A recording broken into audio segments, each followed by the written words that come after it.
Hi every one, welcome to open I 24/7. So இன்றைக்கி என்ன பார்க்க போகிறோம் அப்படின்னா June 28, 29, அதாவது ஞாயிற்றுக்கிழமை திங்கட்கிழமை இன்னைக்கான கரண்ட் அஃபேர்ஸ் தான் பார்க்கலாமா. ஸோ இந்தியாவில் என்ன பண்ணியிருக்காங்க அப்படின்னா வேர்ல்ட்லையே first nuclear process heat based hydrogen production ஃபெசிலிட்டியை வந்து இனாகிரேட் பண்ணியிருக்காங்க. ஸோ அது எங்கே இருக்குது அப்படின்னு பார்த்தலாமா. அது வந்து தமிழ்நாட்டில் கல்பாக்கமில் வந்து இருக்குது. என்னது இந்த heat based hydrogen production facility கல்பாக்கம்ல எங்கே இருக்குது அப்படின்னா Indira Gandhi centre for atomic ரிசர்ச்சில் வந்து இதை வந்து லான்ச் பண்ணிட்டாங்க. ஓகே, ஸோ இது என்னது வேர்ல்டோட first nuclear process heat based hydrogen production facility. ஓகேவா. ஸோ இது யார் இனாகிரேட் பண்ணாங்க அப்படின்னா டாக்டர் அஜித் குமார் மொஹாண்டி. ஸோ அவர் யார் அப்படின்னு பார்த்தீங்க அப்படின்னா டிஏஇ டிபார்ட்மெண்ட் ஆஃப் அட்டாமிக் எனர்ஜியோட செக்ரட்டரி. ஸோ அது மட்டும் இல்லாமல் அவர் தான் வந்து என்ன அப்படின்னா ஏஇசி அட்டாமிக் எனர்ஜி கமிஷனோட சேர்மன். ஸோ அஜித் குமார் மொஹாட்டி வந்து இதை வந்து இனாகிரேட் பண்ணியிருக்காங்க. ஸோ அப்போ வேற யார் இருந்தாங்க அப்படின்னு பார்த்தீங்க அப்படின்னா ஐஜிசிஏஆரோட டைரக்டர் ஸ்ரீகுமார் ஜி பிள்ளை அவங்க வந்து அங்கே இருந்திருக்காங்க. ஓகேவா. ஸோ இதில் என்னெல்லாம் பண்ணும் அப்படின்னு நீங்கள் பார்த்தீங்க அப்படின்னா ஸோ இதில் வந்து என்ன பண்ணுவாங்க அப்படின்னா ஹை டெம்பரேச்சர் நியூக்ளியர் ரியாக்டர் வந்து இருக்கும். ஸோ அது என்ன பண்ணும் அப்படின்னா ஹெவியான ஹீட்டை வந்து ப்ரொடியூஸ் பண்ணும் இந்த நியூக்ளியர் ரியாக்டர். ஸோ அந்த ஹீட்டை வந்து என்ன பண்ணுவாங்க அப்படின்னா ஹைட்ரஜனையும் வாட்டரையும் ஸ்பிளிட் அப் பண்ணுறதுக்கு யூஸ் பண்ணுவாங்க. எது வழியா? ஒரு தெர்மோகெமிக்கல் ப்ராசஸ் மூலியமா. ஸோ இப்போ நமக்கு என்ன கிடைச்சிருச்சு, நமக்கு வந்து ஹைட்ரஜன் கேஸ் கிடச்சிருச்சு. அதில் வந்து நம்ம ஹைட்ரஜன் ஃபியூயல் வந்து கிடச்சிக்கலாம். ஸோ அது மட்டும் இல்லாமல் இது வந்து ஒரு கார்பன் ஃப்ரீ ஹைட்ரஜன் ப்ரொடக்ஷன் மெத்தடாக வந்து இது வந்து இருக்கும். ஓகேவா. ஸோ இது வந்து எங்கே நடக்குது அப்படின்னா இது எல்லாமே தமிழ்நாட்டில் தான் நடக்குது. ஓகே. ஸோ இந்த நியூஸில் நம்ம என்ன ஞாபகம் வச்சுக்கணும் அப்படின்னா வேர்ல்ட்லேயே ஃபஸ்ட்டு ஹைட்ரஜன் ப்ரொடக்ஷன் ஃபெசிலிட்டியை வந்து இந்தியா வந்து நிறுவிட்டாங்க. ஸோ இது எங்கே வந்து வச்சுருக்காங்க அப்படின்னா தமிழ்நாட்டில் கல்பாக்கமில். ஸோ இது என்ன பேஸ்டான டெக்னாலஜியில் இருக்கும் அப்படின்னா காப்பர் குளோரின் தெர்மோ கெமிக்கல் சைக்கிளில் வந்து இது இருக்கும். ஸோ இதில் என்ன பண்ணுறாங்க அப்படின்னா ஃபாஸ்ட் பீடட் டெஸ்ட் ரியாக்டர்லேருந்து ப்ரொடியூஸ் ஆகிற ஹீட்டை வந்து யூஸ் பண்ணி வாட்டர்லேருந்து ஹைட்ரஜனையும் ஆக்சிஜனையும் பிரித்து அதுலேருந்து ஹைட்ரஜன் ஃபியூலை வந்து ஜென்ரேட் பண்ணிக்கிறாங்க. ஸோ இது கம்ப்ளீட்லி கார்பன் ஃப்ரீ ப்ராசஸ். இந்த ப்ராசஸ் யார் இனாகிரேட் பண்ணாங்க அப்படின்னா doctor Ajit Kumar Mohanty, secretary of department of atomic energy. அவ்வளோதாங்க, இதில் ஞாபகம் வச்சுக்கணும். ஸோ அடுத்தது போயிடலாமா. ஓகே. ஸோ அடுத்து என்ன அப்படின்னா அமேசான். ஸோ அமேசான் என்ன பண்ணுறாங்க அப்படின்னா இந்தியாவில் 2030 எவ்வளோ இன்வெஸ்ட் பண்ண போகிறாங்க அப்படின்னா $US படி 48 பில்லியன்ஸை வந்து இந்தியாவில் வந்து இன்வெஸ்ட் பண்ண போகிறாங்க. ஸோ எதுக்கு அப்படின்னு பார்த்தீங்க அப்படின்னா அவங்களோட ஏஎன் கிளவுட் இன்ஃப்ராஸ்ட்ரக்சரை எக்ஸ்பேண்ட் பண்ணுறதுக்காண்டி. ஸோ நம்ம இதில் என்னென்னலாம் ஞாபகம் வச்சுக்கணும், அடுத்த 5 வருஷம் 2026 2030, அதாவது இந்த வருஷத்துலேருந்து 5 வருஷத்துக்குள்ளே யார் இன்வெஸ்ட் பண்ண போகிறா? அமேசான். எவ்வளோ இன்வெஸ்ட் பண்ண போகிறாங்க? $48 பில்லியன் வந்து இந்தியாவில் இன்வெஸ்ட் பண்ண போகிறாங்க. ஸோ இதில் அவங்களோட e-commerce, artificial intelligence, cloud computing, logistic business இது எல்லாத்தையும் வந்து ஸ்ட்ரென்தன் பண்ண. சரி, இது எப்பப்போ அனௌன்ஸ் பண்ணாங்க அப்படி சொல்லி நம்ம பார்த்தோம் அப்படின்னா ஒரு மீட்டிங் வந்து நடந்துச்சு எங்கே, நியூ டெல்லியில். யார் யார் கூட அப்படின்னு நீங்கள் பார்த்தீங்க அப்படின்னா நியூ டெல்லியில் இந்த மீட்டிங் வந்து நடந்திருக்கு அமேசானோட லீடர்ஸ்க்கும் இந்தியன் லீடர்ஸ்க்கும். ஸோ இந்தியாவிலேருந்து யார் அங்கே மீட்டிங்க்கு போயிருக்காங்க அப்படின்னா பிரைம் மினிஸ்டர் நரேந்திர மோடி வந்து போயிருக்காங்க. ஸோ அதுக்கப்புறம் president and CEO of Amazon Andy Jassy அவங்க வந்து வந்திருக்காங்க. ஸோ இவங்க 2 பேருக்கும் நடந்த மீட்டிங்கில் வந்து இது வந்து ஃபைனலைஸ் பண்ணியிருக்காங்க. ஓகேவா. ஓகே. ஸோ இதனால வேறு என்னென்னலாம் கிடைக்கும் அப்படின்னு பார்த்தீங்க அப்படின்னா 3.8 மில்லியன் ஜாப்ஸ் வந்து எனேபிள் ஆகும். ஸோ அதுக்கப்புறம் $80 பில்லியன் வந்து இ-காமர்ஸ் எக்ஸ்போர்ட்ஸாக வந்து அமேசான் வந்து எடுத்துப்பாங்க. ஓகேவா. ஓகே. ஸோ அது மட்டும் இல்லாமல் ஸ்மால் பிஸ்னஸஸ், எஜுகேஷன்ஸ் எல்லாம் வந்து 4 மில்லியன் கவர்மெண்ட் ஸ்கூல் ஸ்டூடெண்ட்ஸுக்கு வந்து கிடைக்கும். ஓகேவா. ஓகே. அதுக்கடுத்து ஹெர்பல் லைஃபும் ஐஐடி மெட்ராஸும் சேர்ந்து இந்தியாவோட first centre of excellence for plant cell fermentation technology வந்து கொண்டு வந்திருக்காங்க. யாரும் ஹெர்பல் லைஃபும், so herbal life international limited India, so அவங்களும், அதுக்கப்புறம் IIT Indian institute of technology மெட்ராஸும், ஸோ இவங்க 2 பேரும் சேர்ந்து தான் இந்த COE centre of excellence on plant cell ஃபர்மெண்டேஷனை வந்து லான்ச் பண்ணியிருக்காங்க. எங்கே வச்சு அப்படின்னா IITM Indian institute of technology மெட்ராஸோட ரிசர்ச் பார்க், அது எங்கே இருக்குது அப்படின்னா சென்னையில் இருக்குது. ஸோ ஐஐடி மெட்ராஸ் சென்னையில் தான் இருக்குது.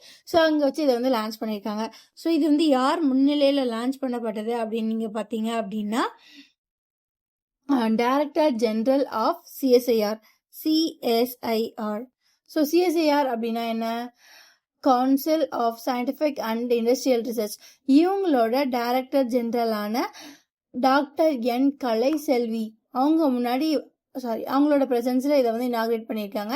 ஸோ வேறு யார் இருந்தாங்க அப்படின்னு பார்த்தீங்க அப்படின்னா department of scientific and industrial ரிசர்ச்சோட செக்ரட்டரி அவங்களும் இருந்திருக்காங்க. ஸோ இது ரெண்டுமே யார்? நம்ம டாக்டர் N. கலைசெல்வி தான். ஸோ அடுத்து வேறு யார் இருந்தாங்க அப்படின்னா director of IIT Madras V. Kamakoti அவர்களும் இருந்திருக்கிறாங்க. ஓகேவா? ஸோ இவங்க எல்லாரும் சேர்ந்து இந்த டெக்னாலஜியை வந்து இந்த சென்டர் ஆஃப் எக்ஸலன்ஸ் ஆப்பை வந்து இனாகிரேட் பண்ணி வச்சுருக்காங்க. ஓகேவா? ஓகே. ஸோ அதுக்கப்புறம் IIT பாம்பேயும் சன்னி ஓல்ட் வெஸ்ட்பரி, ஸோ இவங்க 2 பேரும் என்ன பண்ணியிருக்காங்க அப்படின்னா லெட்டர் ஆஃப் இன்டென்ட் வந்து சைன் பண்ணியிருக்காங்க. ஸோ எதுக்கு அப்படின்னா engineering and AI research collaboration வந்து இன்னும் வந்து வேகப்படுத்த, இன்னும் பூஸ்ட் பண்ணுறதுக்கு இந்த லெட்டர் ஆஃப் இன்டென்ட் வந்து சைன் பண்ணியிருக்காங்க. எங்கே வச்சு சைன் பண்ணாங்க அப்படின்னா யுனைடெட் ஸ்டேட்ஸ் ஆஃப் அமெரிக்காவில் இருக்க நியூயார்க்கில் வச்சு. ஓகேவா? ஸோ சனி அப்படின்னா என்ன அப்படின்னா ஸ்டேட் யூனிவர்சிட்டி ஆஃப் நியூயார்க் அப்படின்றது அதோட எக்ஸ்பிளனேஷன். ஸோ அங்கே வச்சு தான் 2 பேரும் இந்த MOU வந்து சைன் பண்ணியிருக்காங்க. ஸோ இதுலேருந்து என்ன பண்ணுவாங்க அப்படின்னா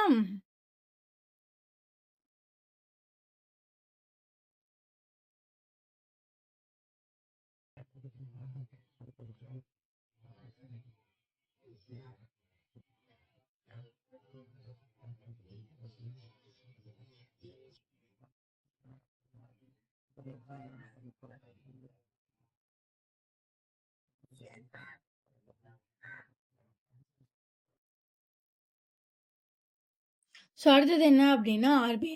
ஸோ RBI என்ன பண்ணியிருக்காங்க அப்படின்னா நான் பேங்கிங் ஃபினான்ஷியல் கார்பரேஷனை வந்து கிளாஸிஃபை பண்ணுறாங்க. என்னவா? ஸோ என்ன நான் பேங்கிங் ஃபினான்ஷியல் கார்பரேஷனுக்கெல்லாம் 1 lakh crore, அதாவது 1 லட்சம் கோடிக்கு மேலே அசெட் இருக்கோம், நீங்கள்லாம் அப்பர் லேயர் அப்படி சொல்லி கிளாஸிஃபை பண்ணிடுறாங்க. ஓகேவா? ஸோ அப்பர் லேயர்னு என்டிட்டி சொல்லிடுறாங்களா? ஸோ இது எப்போலேருந்து வந்து வரப்போகுது அப்படின்னா வித் எஃபெக்ட் ஃப்ரம் June 24, 2026 வந்து வரப்போகுது. ஸோ இது படி என்ன அப்படின்னா நான் பேங்கிங் ஃபினான்ஷியல் கார்பரேஷனோட அசெட் வந்து 1 lakh crore மேலே இருந்துச்சு அப்படின்னா அவங்க என்ன சொல்லுவாங்க? அப்பர் லேயர் அப்படி வந்து சொல்லுவாங்க. ஓகேவா? ஓகே. ஸோ அதுக்கடுத்து என்ன அப்படின்னா இந்தியாவோட நார்த் ஈஸ்டர்ன் ரீஜியனில் இருக்க பேம்பூ இண்டஸ்ட்ரியை சப்போர்ட் பண்ணுறதுக்காண்டி யார் உள்ளே வராங்க அப்படின்னா ஏஷியன் டெவலப்மெண்ட் பேங்க் வந்து உள்ளே வராங்க. எவ்வளோ லோன் கொடுக்க ஒத்துக்கிட்டு இருக்காங்க அப்படின்னா $, படி 42.2 பில்லியன் லோன் அமௌண்ட் வந்து தரோம் அப்படின்னு இருக்காங்க. ஓகேவா? ஸோ யாருக்கு? SEFF ஸ்மால் எக்ஸ்பெண்டிச்சர் ஃபினான்சிங் ஃபெசிலிட்டிஸ்க்கு. ஓகேவா? ஸோ இது எஸ்பெஷலி எதுக்கு அப்படின்னா வந்து பேம்பூ இண்டஸ்ட்ரியை வந்து இன்னும் பெரிதளவில் கொண்டு போகிறதுக்கு யார் தராங்க? ஏஷியன் டெவலப்மெண்ட் பேங்க் வந்து இவ்வளோ அமௌண்ட் வந்து தராங்க. ஸோ இதெல்லாம் எங்கே வச்சு நடக்குது? மினிஸ்ட்ரி ஆஃப் ஃபினான்ஸ் நியூ டெல்லியில் வச்சு நடக்குது. ஸோ இதில் எந்தெந்த ஸ்டேட்டுக்கெலாம் பயன்பெறுவாங்கன்னு பார்த்தீங்க அப்படின்னா அஸ்ஸாம், மிசோரம், திரிபுரா. ஸோ இவங்கெல்லாம் நார்த் ஈஸ்டில் இருக்காங்க. ஸோ அதாவது மொத்தமாக 6 ஸ்டேட் வந்து வரும் இவங்க 3 பேர். ஸோ வேறு யார்? அஸ்ஸாம், மணிப்பூர், மெகாலயா, மிசோரம், நாகாலாந்து, திரிபுரா, இந்த 6 டிஸ்ட்ரிக்ட்டுக்கும் இந்த சப்போர்ட் வந்து கிடைக்கும். ஓகேவா? ஸோ நம்ம என்ன ஞாபகம் வச்சுக்கணும்? ஏஷியன் டெவலப்மெண்ட் பேங்க்கு 42.2 பில்லியனை வந்து 42.2 மில்லியனை வந்து யாருக்கு தருது? பேம்பூ இண்டஸ்ட்ரியை சப்போர்ட் பண்ணுறதுக்காண்டி ஸ்மால் எக்ஸ்பெண்டிச்சர் ஃபினான்சிங் ஃபெசிலிட்டிஸாக தருது. ஓகேவா? ஓகே. ஸோ அடுத்து யாருன்னு பார்த்தீங்க அப்படின்னா கோல்ட்மேன் சாக்ஸ். ஸோ யாருப்பா இந்த கோல்ட்மேன் சாக்ஸ் அப்படின்னு பார்த்தீங்க அப்படின்னா இவங்க ஒரு American finance service from.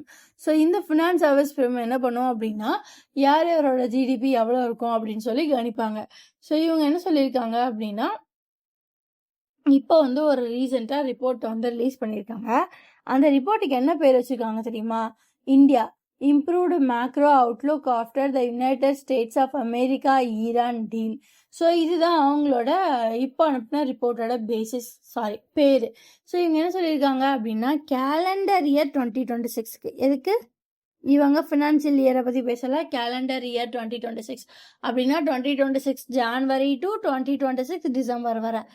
So இதில் என்ன பண்ணியிருக்காங்க அப்படின்னா இந்தியாவோட ஜிடிபி ஃபோர்காஸ்ட் வந்து எவ்வளோ இருக்கும் அப்படின்னு சொல்கிறாங்க அப்படின்னா இதுக்கு முன்னாடி வந்து 6.5 தான் இருக்குன்னு சொல்லியிருந்தாங்க. இப்போ வந்து 30 பாயிண்ட்ஸ் இன்க்ரீஸ் பண்ணி 6.8% இருக்குன்னு சொல்லியிருக்காங்க. ஸோ நம்ம ஞாபகம் வச்சுக்க வேண்டியது கோல்ட்மேன் சாக்ஸ் இந்தியாவுக்கு கொடுத்த ஜிடிபி ரேட்டிங் எவ்வளோ அப்படின்னு பார்த்தீங்க அப்படின்னா 7.8%. ஓகேவா? ஓகே. ஸோ அதுக்கடுத்து என்ன அப்படின்னா ஒரு அவார்டு தான். WMO வேர்ல்டு மெட்ரோலாஜிக்கல் ஆர்கனைசேஷன் என்ன பண்ணியிருக்காங்க அப்படின்னா ஒரு அவார்டு வந்து சொல்லியிருக்காங்க. ஸோ என்னது அப்படின்னா அவங்களோட 71st இன்டர்நேஷ்னல் மெட்ரோலாஜிக்கல் ஆர்கனைசேஷன் ப்ரைஸை வந்து சொல்லியிருக்காங்க, IMO ப்ரைஸ். ஸோ இது வந்து யாருக்கு கிடைக்குது அப்படின்னா ஒரு ஃப்ரெஞ்சு மெட்ரோலஜிஸ்ட்டுக்கு வந்து கிடைக்குது. ஸோ அவரோட பேர் வந்து டாக்டர் ஃப்ளோரன்ஸ் ரபியர், அவருக்கு வந்து கிடைக்குது. ஓகேவா? ஸோ எதுக்கு கிடைக்குது அப்படின்னா அவரோட contribution to numerical weather prediction and operational meteorology and strengthening global forecasting capabilities. So இதில் அவங்களோட கான்ட்ரிபியூஷனுக்காண்டி இந்த அவார்டு வந்து கொடுக்குறாங்க. ஓகேவா? ஸோ இந்த அவார்டு இந்த பொண்ணு வந்து எப்போ வாங்குவாங்க அப்படின்னா IMO ப்ரைஸ் லெக்சர் வந்து நடக்கும். எப்போ அப்படின்னா 20th வேர்ல்டு மெட்ரோலாஜிக்கல் காங்கிரஸில் வந்து நடக்கும். ஸோ அப்போ 2027 வந்து நடக்கும். அப்போ வந்து இவங்க வந்து இந்த ப்ரைஸை வந்து ரிசீவ் பண்ணிப்பாங்க. ஓகேவா?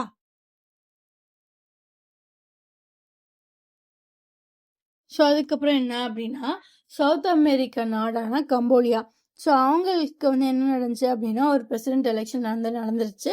ஸோ அதில் யார் வந்து வின் பண்ணியிருக்காங்க அப்படின்னா ஜைமி டி லா எஸ்பெரிலா அவங்க தான் வந்து இந்த பிரசிடென்ஷியல் எலெக்ஷன் வந்து வான் பண்ணியிருக்காங்க. ஓகேவா? ஓகே. ஸோ இவங்க வந்து மெஜாரிட்டி ஓட் வந்து வின் பண்ணி இப்போது பிரசிடென்ஷியல் எலெக்ஷனில் வந்து செலக்ட் ஆகிட்டாங்க. ஸோ இவங்களோட எப்போ வந்து ஆஃபீஸ் சார்ஜை வந்து எடுத்துப்பாங்க அப்படின்னா 7th August 2026 இவங்க வந்து சார்ஜஸ் எடுத்துப்பாங்க. ஸோ அது மட்டும் இல்லாமல் இவங்களோட டேர்ம் வந்து 2026 to 2030 வந்து இருக்கும். ஓகேவா? ஸோ இவங்க வந்து யாரை வந்து சக்சீட் பண்ணுறாங்க அப்படின்னா இப்போ இருக்க இடைக்கால பிரசிடென்ட்டான கஸ்டாவோ பெட்ரோ அவங்கள வந்து இவங்க வந்து சக்சீட் பண்ண போகிறாங்க. ஓகேவா? ஓகே. ஸோ அதுக்கப்புறம் என்ன அப்படின்னா ஒரு அப்பாயின்மெண்ட் தான். So Vikram Sarabhai space centre. So இது எங்கே இருக்குது? விக்ரம் சாராபாய் ஸ்பேஸ் சென்டர் நம்ம எல்லாருக்கும் தெரியும், கேரளா திருவனந்தபுரத்தில் இருக்குது. ஓகேவா? ஸோ இதோட புது டைரக்டராக யாரை வந்து இஸ்ரோ அஃபீஷியலாக அப்பாயிண்ட் பண்ணியிருக்காங்க அப்படின்னா டாக்டர் UP ராஜீவ் அவங்கள தான் இதோட புது டைரக்டராக வந்து அப்பாயிண்ட் பண்ணியிருக்காங்க. ஸோ இவங்க வந்து யாரை வந்து சக்சீட் பண்ணுவாங்க அப்படின்னா டாக்டர் ராஜராஜனை வந்து சக்சீட் பண்ணுவாங்க. ஸோ ராஜராஜன் யார் அப்படின்னு சொல்லி பார்த்தீங்க அப்படின்னா ராஜராஜன் வந்து எதனால அந்த பொசிஷன் விட போறாரு அப்படின்னு பார்த்தீங்க அப்படின்னா அவருக்கு 60 வயசு ஆயிடுச்சு. ஸோ டாக்டர் ராஜேந்திரன் ரிட்டையர் ஆகிறதுனால விக்ரம் சாராபாய் ஸ்பேஸ் சென்டரோட டைரக்டராக யார் அப்பாயிண்ட் பண்ணுறாங்க அப்படின்னா டாக்டர் UP ராஜீவ் அவங்கள வந்து அப்பாயிண்ட் பண்ணுறாங்க. ஓகேவா? ஓகே. ஸோ அதுக்கப்புறம் ISSF. ஸோ இன்டர்நேஷ்னல்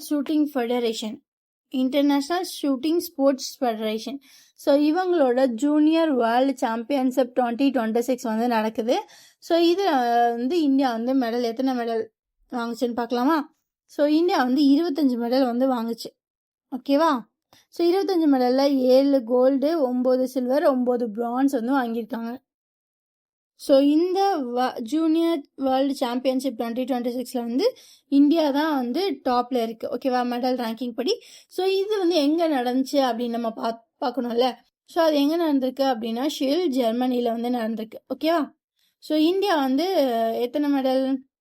25 மெடலில் ஃபர்ஸ்ட் பொசிஷனில் இருக்குது. செகண்ட் பொசிஷனில் வந்து யார் இருக்காங்க அப்படின்னா 14 மெடல்ஸோட இண்டிவிஜுவல் நியூட்ரல் அத்லெட்டிக்ஸ் வந்து அந்த டீம் வந்து வின் பண்ணியிருக்காங்க AIN. ஸோ தேர்ட் பிளேஸில் யார் இருக்காங்க அப்படின்னா இட்டாலி. ஸோ இட்டாலிக்கு எத்தனை மெடல் வந்து கிடச்சிருக்கு அப்படின்னா 10 மெடல்ஸ் வந்து கிடச்சிருக்கு. ஓகேவா?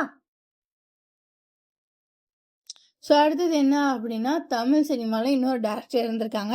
ஸோ யாருன்னு பார்த்தீங்க அப்படின்னா Tamil film maker K Bhagyaraj வந்து அவங்களோட 73வது வயசில் வந்து இறந்து போயிட்டாங்க. எங்கே வச்சு இறந்தாங்க அப்படின்னா சென்னையில் வந்து இறந்தாங்க. ஓகேவா? ஸோ அடுத்து என்னது அப்படின்னா ஒரு புக் லான்ச் பார்க்க போகிறோம். ஸோ இந்த புக்கோட பேர் என்ன அப்படின்னா the second orbit. Belief of a Man Dreams of 1.4 Billion Hearts. So இந்த புக்கை தான் வந்து ரிலீஸ் பண்ணியிருக்காங்க. ஸோ இந்த புக்கை வந்து யார் வந்து ஆத்தர் பண்ணியிருக்காங்க அப்படி சொல்லி பார்த்தீங்க அப்படின்னா group captain Shubhanshu Shukla. So இவங்க வந்து ஞானான் ஆஸ்ட்ரோனாட் கேண்டிடேட். ஸோ இவங்க தான் இந்த புக்கை வந்து ஆத்தர் பண்ணியிருக்காங்க.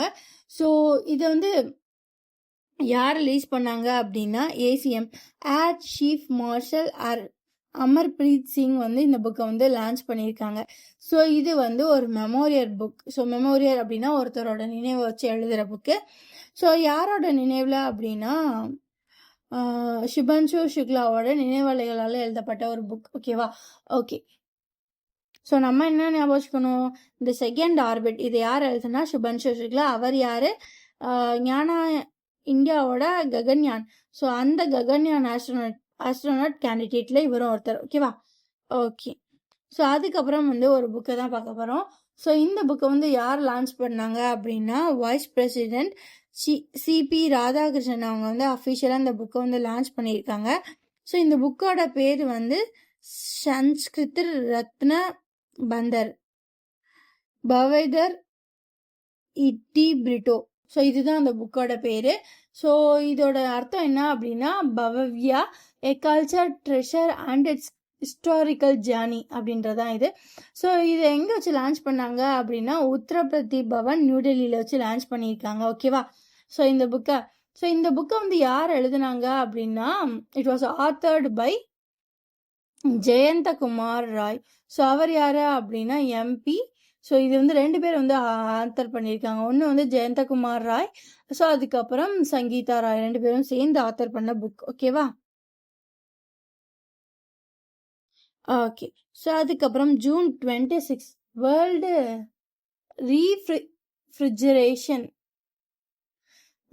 ரீஃப்ரிஜெனரேஷன் டேன்னு ஒரு டே இருக்கு. ஓகேவா? ஸோ இந்த டே வந்து இன்னைக்கு ஜூன் 26.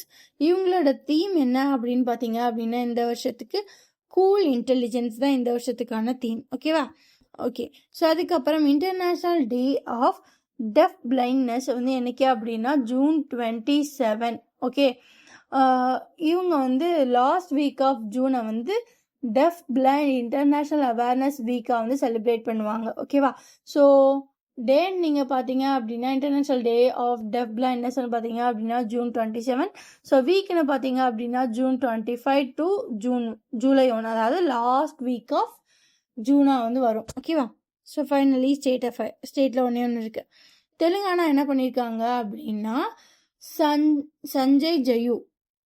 ஸோ இவங்க வந்து சீஃப் செக்ரட்டரி ஆஃப் தெலுங்கானாவா வந்து அப்பாயிண்ட் பண்ணியிருக்காங்க. ஸோ தெலுங்கானாவோட புது சீஃப் செக்ரட்டரி யார் அப்படின்னா இந்த சஞ்சய் ஜெயு. இவங்க வந்து யாரை சக்சீட் பண்ணுறாங்க அப்படின்னு பார்த்தீங்க அப்படின்னா ராமகிருஷ்ண ராவ் அப்படின்றவங்க வந்து சக்சீட் பண்ணுறாங்க. ஸோ ராமகிருஷ்ண ராவ் வந்து ஜூன் 30, 2026 வந்து ரிட்டையர்ட் ஆகிறாரு. ஸோ அவ்வளோதாங்க சின்ன கரண்ட் அஃபேர்ஸ். இந்த மாதிரி டெய்லி கரண்ட் அஃபேர்ஸை டெய்லி பார்க்கணுன்னா நம்ம சேனலை சப்ஸ்கிரைப் பண்ணிக்கோங்க. So subscribe to open night 24/7. ஓகேவா? Bye guys.